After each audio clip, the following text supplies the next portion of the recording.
"Help me, sister," my niece Jenny said with tears in her eyes as she gave me a picture. It showed my brother, Jenny's dad, with his friends at a bar. "What's wrong, Jenny?" I asked. Before she could answer, my serious sister-in-law showed up. "What are you two doing?" she asked sternly, taking Jenny away. Alone now, I looked at the back of the picture and saw a message from my brother. It said, "If something happens to me, please take care of my daughter. My name is Alice. I'm a 32-year-old working in my family's construction company office. My older brother, who's 10 years older than me, was always seen as the one who would run the business someday. He's a hard worker, but he never seemed keen on taking over. Even though everyone, including me, thought he would, he often said, 'I enjoy carpentry, but I don't want to run the business.' It became his mantra, repeated over and over. Then one day, he dropped a bombshell. 'I found someone I want to marry,' he announced, introducing us to Maggie. She was lively and quickly became part of our family even though she didn't live with us. 'I'm getting married and moving out,' he declared. 'But what about the business?' I asked. 'You know you're expected to take over, right?' He sighed, patting my head gently. 'I don't want to cause you any trouble with Dad. We don't see eye to eye,' he explained. True to his word, he married soon after and moved out. But he always stayed in touch, chatting with me about everyday stuff. Guess what? Maggie made a delicious dinner tonight. She's a dietitian, so she keeps an eye on my high blood pressure, he'd say. I'd tease him, saying, 'You never get tired of bragging about her, do you?' But seeing him happy was all that mattered to me. A few years after my brother got married, his daughter Jenny was born. After that, we started seeing them more often. They looked really happy, and Jenny was growing up well-loved by both her parents. When Jenny turned 10, there were talks in the family about patching things up with my brother. We hoped we could laugh together like we used to, but that hope didn't come true. One day while I was at work, I got a rare call from my sister-in-law. It wasn't unusual to hear from my brother, but it was strange to hear from her. Worried, I answered the phone right away. "Hey, sister-in-law." "Oh, Alice, what's going on? It's not often I hear from you. Calm down and listen. Your brother Jake had an accident at work. He fell from scaffolding because of the rain." The news hit me hard. I felt like time stopped. I called our parents, who were also at work, and we rushed to the hospital in the pouring rain. When we entered the hospital room, my brother looked so pale. Seeing him like that made the reality of the phone call sink in, and I collapsed to the floor. "Bro," I managed to say weakly, surprised by how feeble my voice sounded, and sadness washed over me. Beside the bed, my brother's wife was crying loudly, like the main character in a sad story. Her crying was so intense that it made me hold back my tears and just stare at her, feeling uneasy about her behavior. Jenny, standing next to her, looked down, her face pale, not crying but trembling as if she were scared of something. "Jenny, are you okay?" She didn't seem able to answer, still in shock from her father's death. After the wake for my brother at our home, as the relatives were grieving deeply, I found myself quietly crying in a secluded corner of the porch. The photo in the memorial portrait looked recent. My brother seemed a bit tired, but peaceful. I wondered if he had been happy. As I pondered this, I thought of Jenny. The last time we spoke, my brother, who adored his daughter, happily shared how he often took her to amusement parks and zoos. Jenny must be having a hard time after losing her dad. Thinking about her, tears filled my eyes again. But then I heard a familiar voice calling out to me. "Sis." It was Jenny, tears welling in her eyes. "Jenny, what's the matter?" I asked, wiping away my own tears, trying to stay calm. "Sis, I need your help. I'm scared. I think something bad might happen to me next." Before I could ask her to explain, she handed me something, nervously biting her lip. "Dad told me that if anything happened, I should give this to Alice," she said, repeating what our brother had told her. Jenny handed me a slightly worn brown envelope, which she had probably been holding onto for a while. "It's actually..." Just then, a cold voice interrupted us from behind, saying, "What are you doing?" I turned around to see my brother's wife, Maggie, looking stern. "I've been looking for you, Mama," Jenny said nervously. Maggie grabbed Jenny's arm and quickly took her away before I could say anything. Maggie had always been friendly and kind, but she seemed different now. It's understandable, given her husband's recent passing, but Jenny's behavior was also odd. Alone again, I opened the envelope and found an ordinary photograph inside. It looked like it was taken at a social event, with my brother smiling alongside some colleagues. I decided to flip the photo over. On the back, my brother's slightly angular handwriting read, "If anything happens to me, I want you to protect my daughter." I was shocked, speechless, just staring in surprise. I realized Jenny was asking for help, and this photo might be connected. So I decided to call a friend who was a police officer and arrange to meet him the next day. Usually the funeral would have been the day after the wake, but the crematorium wasn't available due to a certain day of the week, so we had an extra day. This gave me time to dig deeper into my brother's death. The next morning, when I got to our meeting spot, he was already there, waiting for me. "Sorry for calling you out of the blue." "Don't worry about it. I was off duty anyway. What's going on?" "Well, it's just..." I started to explain the situation to my friend, and he listened carefully. From a police standpoint, we can't take action based on just this evidence." "I understand. I wish I could do more. But remember, I'm here if you need to talk." "Yeah, thanks. Just talking it through helps me think." Even after saying goodbye to my friend, I couldn't stop thinking about the photo Jenny gave me. No matter how many times I looked at it, the message from my brother remained a puzzle. What else could I do to uncover a clue? The message alone didn't give me much to go on. I realized that talking to Jenny directly might be risky with my sister-in-law around. Then, an idea struck me. Maybe I could find something in my brother's belongings. Unable to sit still, I hurried to my sister-in-law's house. "I'm sorry to bother you during this difficult time. I just wanted to check on you and Jenny," I said as she answered the door. "Thank you for coming.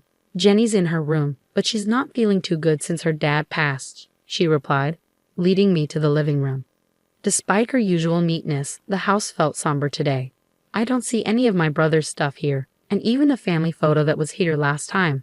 There was no sign that my brother had ever been there. Determined to find something of his, I looked around the room. Maggie brought me some tea and homemade pickles. What caught my eye was a light purple bracelet, similar to a rosary, on Maggie's wrist. It didn't seem like something she or my brother would wear, and it made me uneasy as I thanked her for the tea and tasted the pickles. "These pickles are really salty, aren't they?" I remarked, quickly drinking my tea to wash down the extreme saltiness. But Maggie just tilted her head, saying, "Really?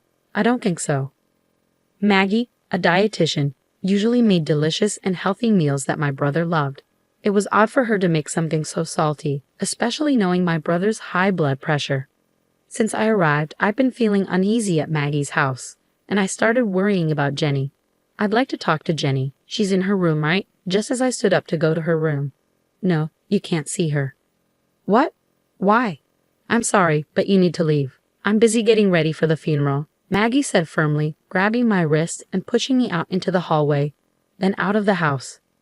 Feeling frustrated after finding no clues, I looked up at the sky, wondering what to do next. Suddenly, Jenny appeared at a second-floor window.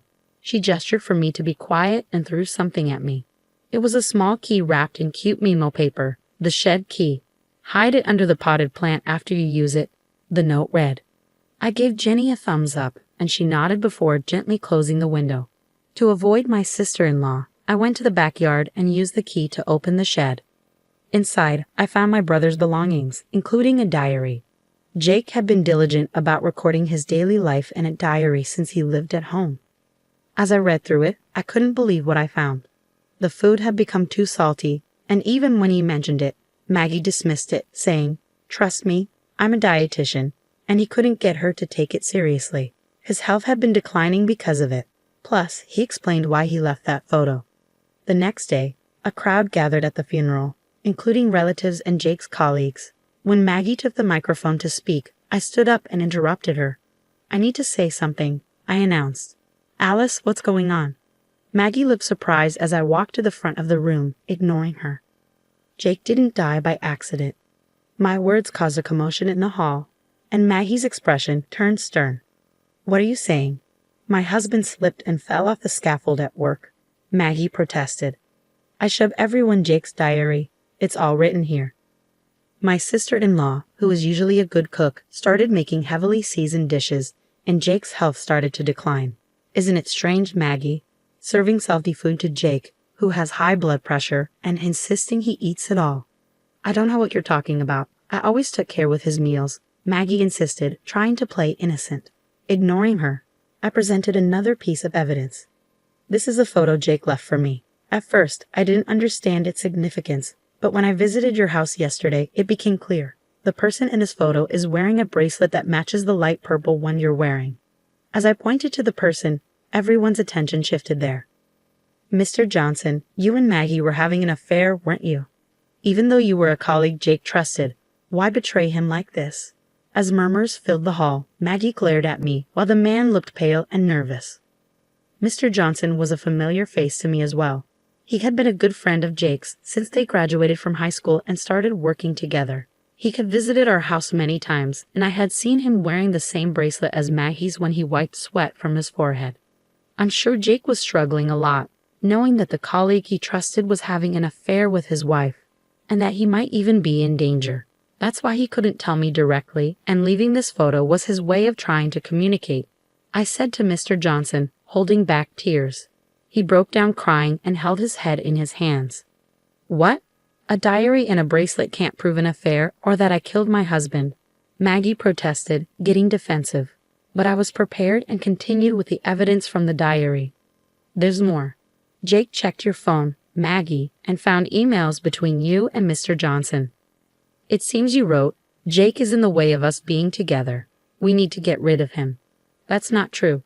Whether it's a lie or not, we can easily find out by investigating, right? I challenge.